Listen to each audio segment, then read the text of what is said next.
हुकूमत चाहते हो। अल्लाह हम मुस्तैद हुए हैं। यहाँ पर जो हुकूमत है जालिमों की हुकूमत है। यहाँ लोग अपने मन से सांस भी नहीं ले पाते हैं। ऐसी बदनसीबी बेबसी लाचारी से अगर लड़ना है तो मुत्तहिद होकर के पतंग छाप हाथ को मजबूत करना है।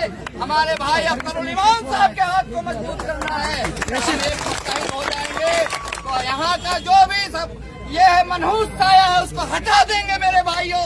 बदनसीबी का मनहूस साया, बेहाली का मनहूस साया और बदनज़मी का मनहूस साया, जितने तरह के भी हमारे साथ जुल्म और ज्यादती हुआ है, इसको मिटाने के लिए आज हम सब एकजा हुए हैं। इंशाअल्लाह हरामखोरी, बदनज़मी और बदअमली का सबका किला उखाड़ के फेंक देंगे मेरे भाइयों। आप लोग हम लोगों का साथ है ना? मेरे सभी भाइयों, बुजुर्गों, नौजवानों और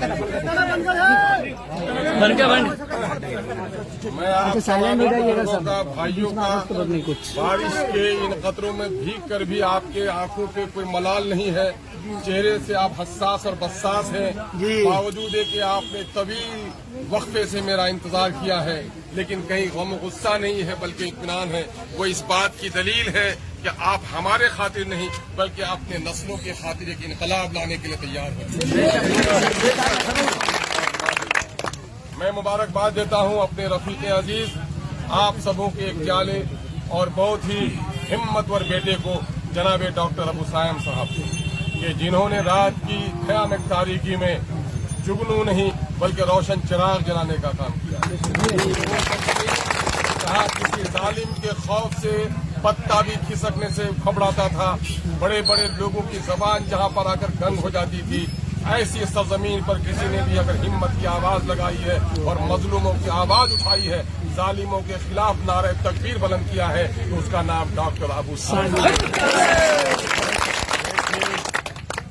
कितना ही चाहे नमरूद की शैतानी अपनी जगह पर हो, फिरौन की शैतानी अपनी जगह पर हो, लेकिन कभी भी शैतानों के वसवसे से नेकी के रास्ते को बंद नहीं किया गया।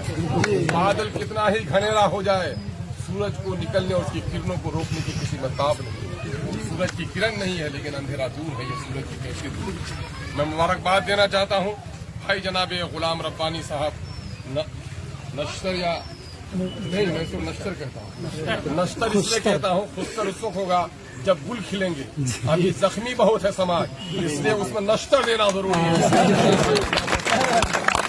कहते हैं पीप को, जख्म को काटने वाले चाकू को। चाकू एक ही है ना, चाकू डाकू के हाथ में हो तो खंजर है, गर्दन काट देता है, और हकीम के हाथ में हो तो नश्तर है, जहर निकाल देता है। तो ये हकीम है इस वक्त इस समाज के पीप को निकालने वाले नश्तर लेकर आया है। और ये दोनों कौन है? मेरे दोनों बाजू में जो खड़े हैं वो भाई हैं जिन्होंने बड़ी कुर्बानी पेश की। ये लोग उम्मीदवार बने थे, हजारों इनके शहदाई थे।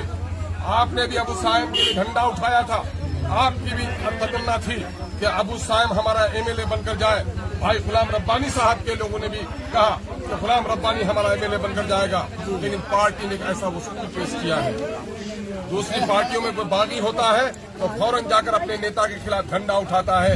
ये एमआईएम का इत्तेहाद है कि वो नेता के खिलाफ झंडा नहीं उठाता है बल्कि नेता के खातिर अपनी कुर्बानी पेश करता है। दुनिया की जो ताकत उस दीवार पर नहीं तोड़ सकती है। हम बड़े ममनून मशकूर हैं हजरत मौलाना मुफ्ती मोतिउर रहमान साहब का, मौलाना मोतिउर रहमान साहब का, मौलाना सादिक साहब का, मेरी आंखें देख रही हैं दूर में ही हजरत मौलाना आरिफ नदवी साहब का। ये तमाम तर उलमा ने भी इस वक्त समाज में इंसाफ की आवाज बुलंद की है। मुफ्ती नईम साहब हैं हमारे और दीगर उलमा हमारे हैं, महबूब साहब हैं। सब लोग ये चाहते हैं कि गरीबों पर जो जुल्म हो रहा है उस जुल्म के खिलाफ इंसाफ की आवाज बुलंद होनी चाहिए। मेरे अजीजों, इस इलाके में क्या हुआ?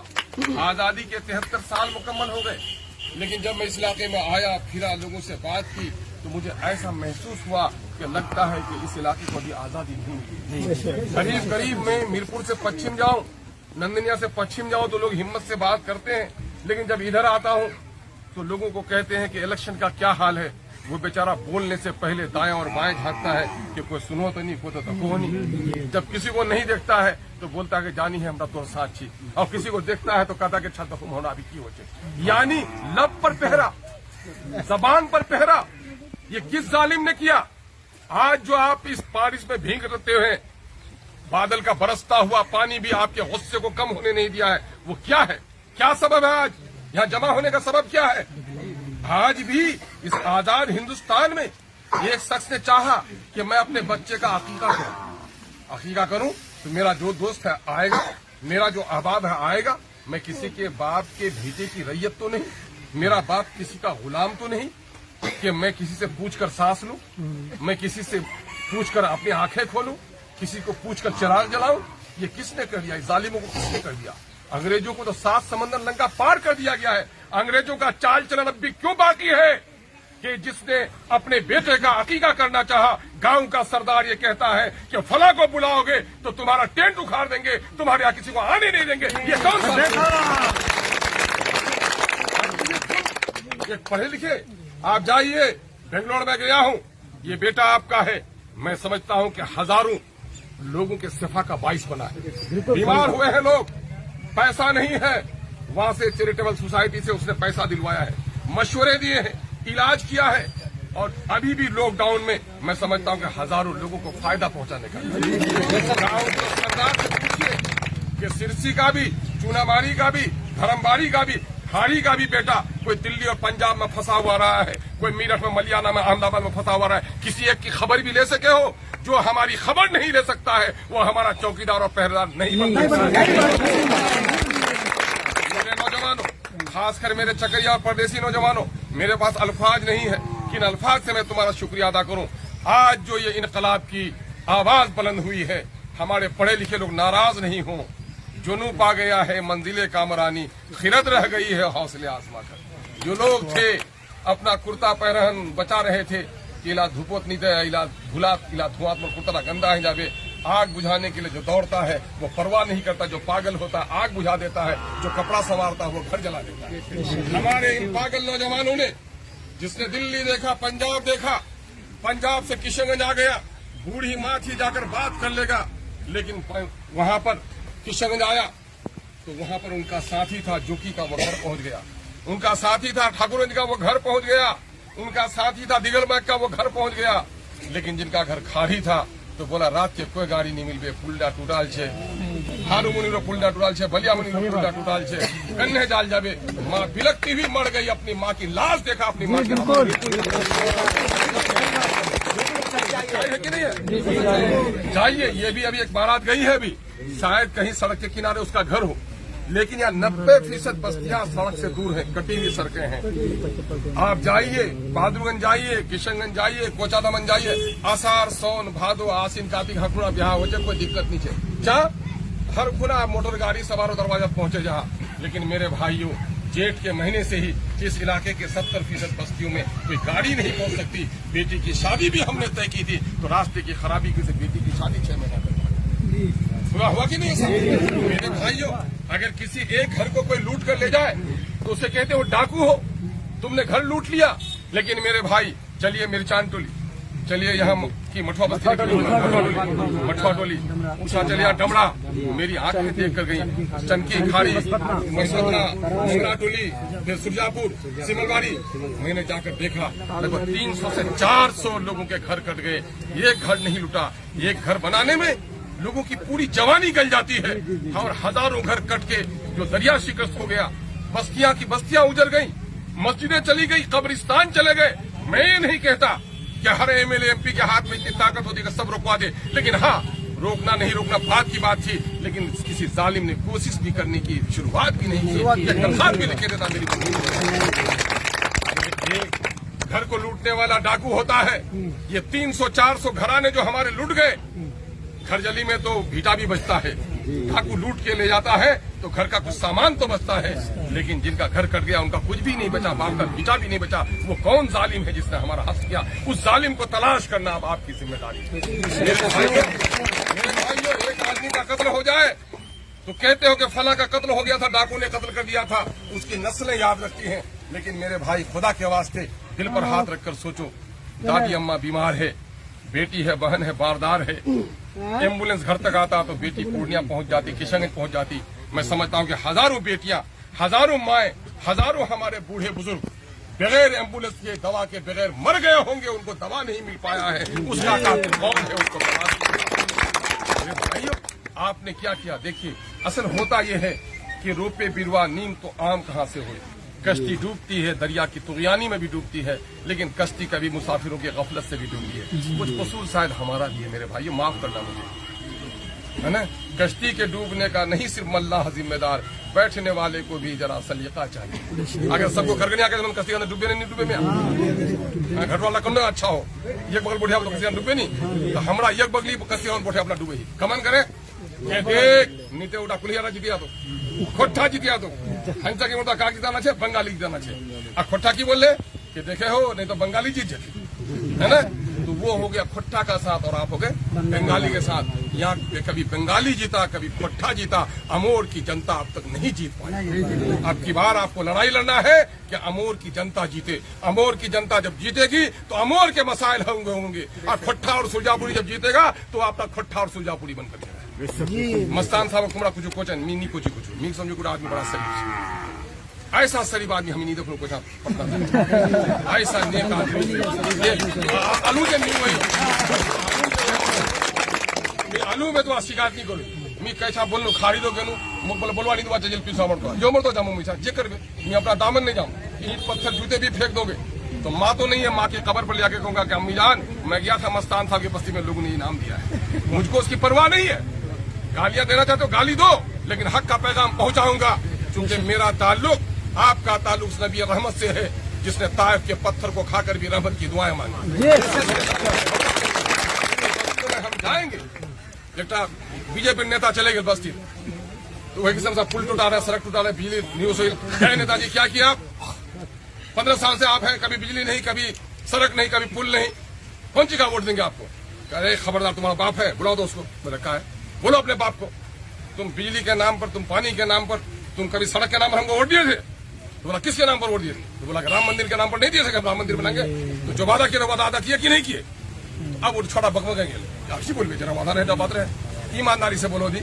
कभी तुम्हारा इरा सोचन कि मोर दादी मोरे के डॉक्टर नहीं मिल रहे दुनिया से पीपल तोरा से ने चंद की ताराबारी तक 1.5 लाख 2 लाख लोग है बनना और आसार सोनो तो अगर कोई बीमारी है सांपों का डॉक्टर है एमबीबीएस में इस्माइल साहब मरहूम जमाना देखा हॉस्पिटल बनने अनुसार यहाँ जमाना तो हॉस्पिटल बनने गए नहीं वहां कभी डॉक्टर धोलो में जब बोले जब कुत्ता बोले डॉक्टर बोले इरा धनो ना तुम्हारा मामला इरा छे कि तुम्हारा जो एमएलए साहब तुम्हारा जो बोलो उनके सड़क इरा बोल बड़ा तकलीफ हो जाए तुम्हारा वोट दिलन ना सर के नाम पर कटाओ नाम पर तुम्हारा कार नाम पर वोट दिलन सुरजापुरी सुरजापुरी नाम पर दिलन मस्तान साहब अत्यंत सच्चा आदमी छे कि मैं बेसी सुरजापुरी बोलो अब पटना तो जहाँ तो लुंगी पीने अपना रिसार पर चले जाके मैं सुरजापुरी खाटी सुरजापुरी तो जरा वादा के लिए नहीं निकले क्या देखो नीयत बदलती है तो रास्ता बदल जाता है, नीयत बदलती है तो जिंदगी का अंदाज बदल जाता है। एक लड़का सौड़ा भी हो और तबलीगी जमात में चले चिल्ला में तो उसके आने के बाद चेहरा वाड़ा बदल जाता है ना जी, कुर्ता बदल जाता है, चेहरा बदल जाता है, बात करने का अंदाज बदलता है। तो नीयत बदलती है तो अंदाज बदल जाता है। नीयत बदले हो अपने आप को बदलने के लिए? जी जी। घटनाओं से नजात चाहते हो? जी। बस्तियों में एम्बुलेंस चाहते हो? जी। बच्चों के लिए स्कूल चाहते हो? जी। और बुलाजे गाँव चौधरी छे मस्ताने नामेरपुर 2-10 जन जहाँ वहां नामेरपुर ने चौधरी को गरीब साला को जुलूम करो जी टोकरी माटी निकलते और नानी तक उगते दो एक बकरी चले गए तो माँ बहने गाली दो बोला गाँव चौधरी ला बोला चौधरी ला बहुत परेशान छे कि हंचार सरदार है जब नहीं देवे तो हंचार की करते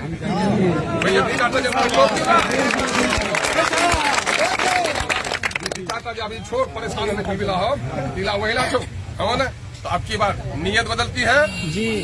अगर यहाँ से जवा चाहे होती दिल्ली उषा है कि नहीं दादी बीमार है कलकत्ता तो नीयत बदल गया ना तो गाड़ी की तरह पूरब का बदलोगे पश्चिम का बोलोगे तो नीयत बदलती है तो रास्ता बदल जाता है, नीयत बदलती है तो इंसान का किरदार बदल जाता है, नीयत बदलोगे तो इंशाअल्लाह नेता बदलेगा, तुम्हारी नस्लों की तकदीर बदलेगी। बात तो इमाम साहेब इमाम साहेब मदरसा खान यार स्कूल है नाम जानी नाम कीजिए कांग्रेस पार्टी कौन पार्टी है मियाँ कांग्रेस पार्टी। तो अभी जब एक बात बोले हर्षा कि बेटी तरह सवाल ओसो हो चारटा ताकि करो न लड़का का मन छे, चाल चलन का मन छे, घोर घाट का मन छे, कमाई का मन छे, काचन करो ना तो आले जे बोल एमएलए तुम्हारा तहकीक करबन न तुम्हारा पिछली बार की तहकीक कलन गाँव रे एकटा लोग रहे तुम्हारे बेटी पर कैडा सवाल हो तो कहले मैं लोग तो बेसी नहीं धूमधाम से बात नहीं पातो लेकिन फलना मायन साहब बेटा छे नी मैं तो वस्तु तो गाड़ी ने वस्तु हाथी ने वस्तु लड़का तो हाथी पर हो सके मेरे खुद लड़का पोलियो वाला छे हो नहीं महाजन रहे बेवकूफ तो कोई छोड़नी में पोलियो वाला छे बस तेरा कहानी हत्ती पर बड़ा तो ये कम से कम मोर बेटी हत्ती पर तो बड़ा तो तो पोलियो वाला तो शायद ही दिले बार बेटी उम्र भर कान लेके मोर बाप हत्ती देख ले दरवाजा तो मोर जीवन साथी कभी नहीं कान में नहीं कान कांग्रेस हत्ती हो ना जे हालू महाजन साहब मेरी बेटी बोल वही हाल हंचल इलाका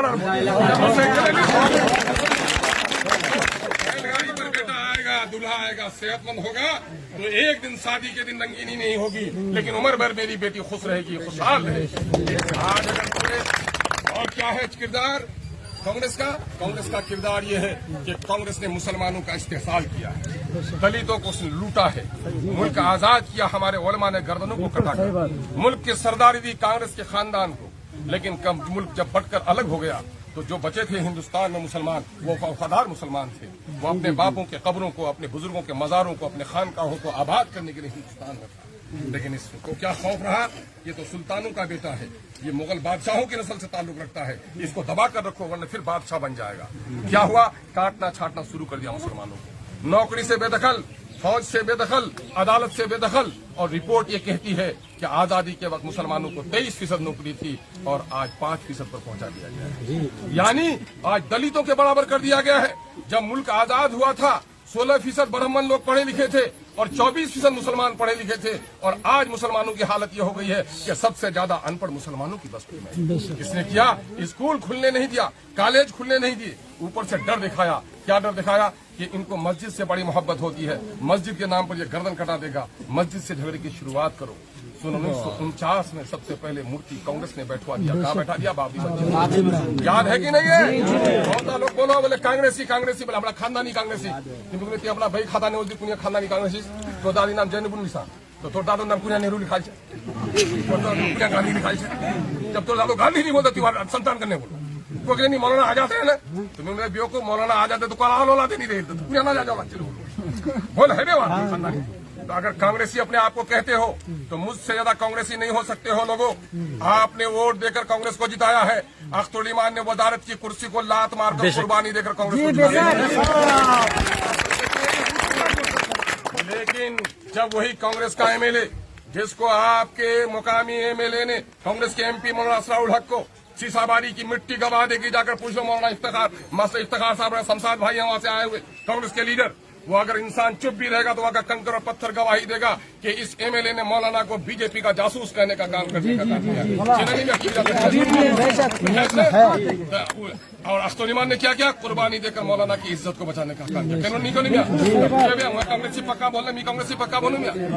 दूसरी बात, हमने वोट दिया था किस लिए, हमने वोट दिया था कि पार्लियामेंट में जाकर हमारी आवाज उठाएगा मौलाना। किस पर हमला हुआ, एक मुसलमान शराब पी सकता है, जुआ खेल सकता है, लेकिन जब मस्जिद का मीनारा कोई तोड़े, कुरान के साथ बेहुरमती करे, किसी आलिम के साथ कोई बेहुरमती करे, वो शराबी मुसलमान भी उस जालिम को नहीं बख्शेगा जो हमारे कुरान की बेहुरमती है कि नहीं है। तलाक का कानून, शरीयत का कानून, तलाक का कानून, अल्लाह का फरमान, एक औरत बदचलन हो जाए, शौहर उसका जमाती हो, मौलवी हो, सूफी हो, ईमानदार हो, क्या वो बदचलन औरत को हटाना चाहिए कि नहीं हटाना चाहिए? एक औरत बहुत नेक है, सोमो सलात की पाबंद है, एक शराबी शौहर रातों दिन उस पर जुल्म करता है, उस औरत को उस जालिम मर्द से आजादी चाहिए कि नहीं चाहिए? शादी एक मुकद्दस रिश्ते का नाम है इस्लाम में, शादी कोई बंधन का नाम नहीं है, किसी गुलामी का नाम नहीं है, ये शरीयत का कानून है। और इस कानून को मोदी आवारा ने बदलने की जब कोशिश की तो उस वक्त कौन जानता था शरीयत को? शरीयत मुतहरा का कोई जानकार अगर था तो उसका नाम मौलाना असराउल हक कासमी था, जिसको अल्लाह ने तफक्को फिर दीन दिया था। और जब उसने बोलना चाहा कि ये मेरे शरीयत के खिलाफ है, औरतों के हुकूक के खिलाफ है, आईने भारत के खिलाफ है, मैं बोलूंगा, तो इसी कांग्रेस पार्टी के नेता ने हमारे आलिम दीन को पार्लियामेंट में बोलने की इजाजत नहीं दी। धर्मवारी के लोगों, इस इलाके के गय्यूर मुसलमानों, दलितों और इंसाफ पसंद लोगों, अगर गैरत ईमानी जिंदा है तो जिस शख्स ने हमारे आलिम दीन को पार्लियामेंट में हमारे कुरान की हिफाजत के बोलने नहीं दिया है, उसका कोई नेता जायज हो या नाजायज हो, अपने बस्ती में उसको बोलने की इजाजत हम नहीं देंगे। आंसू हूँ बुलवा नहीं दूँ, अल्लाह शुक्र से बोलवे नहीं पाते, वक्त ने उससे पहले ही उस पर कर दिया है कि बोलने की ताकत नहीं है। और एक बात सुन लो, बच्चों को